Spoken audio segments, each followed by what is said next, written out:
Sa bawat araw na ako'y nagtatrabaho, sa konstruksyon ako'y nananatili tahimik at matino. Kahit may ilang nagmamaliit at nagmamataas. Hindi ako magpapatinag, hindi ako mapapasuko. Sa bawat tingin na may kahawig na pangungutya. Sa bawat salita na nagbibitaw ng mga mapanghusga. Ako'y lumalaban at patuloy na nagpupursigi. Dahil ito ang propesyon na nagbibigay sa akin ng ligaya. Ang mga matang mapangkutya. Hindi hahadlang sa aking determinasyon at lakas. Hindi sila makakapigil sa aking pag-abot ng pangarap. Lalo na sa pagtatayo ng mga istrukturang buhat lupa. Araw-araw akong nagtatrabaho. Sa init ng araw at ulan na umaalog. Dumadaan sa panganib at hirap ng pisikal na pagod. Pero ang marangal na trabaho ako'y hindi sumusuko. Sa bawat semento na aking hinahaplos. Sa bawat pintura na pinaglalagyan ko ng kulay.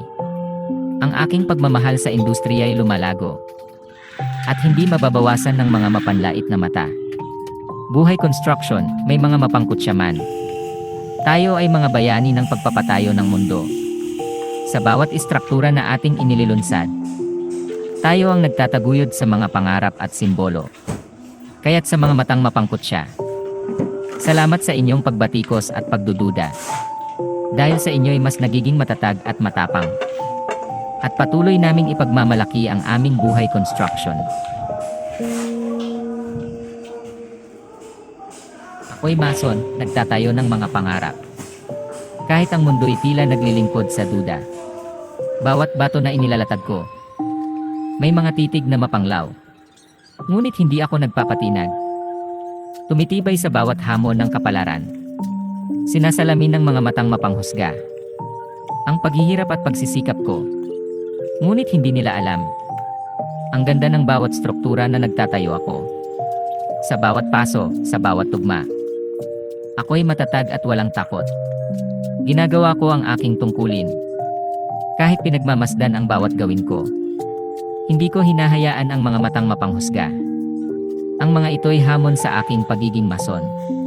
Ang mga batik, pagsusuri at haka-haka ay nawawala kapag natapos ang bawat pagkakataon. Sa bawat liko ng mga matang mapanghusga, ako'y nananatiling matibay at matapang. Ang mga kumpleto at matatag na estruktura.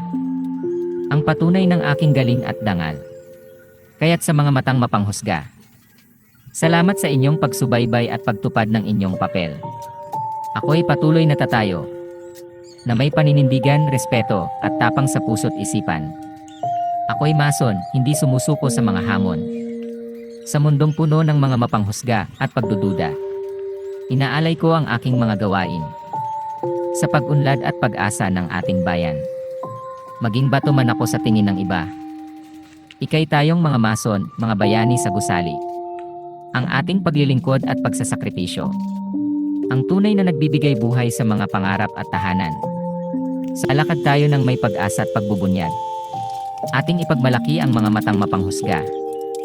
Sapagkat ito'y tanda ng ating tagumpay at karangalan. Maging mason man tayo o iba't ibang propesyon. Ang mahalagay ang ating dedikasyon. Patuloy nating gawin ang ating pangarap. At patunayan sa mundo kahit pa may mga matang mapanghusga.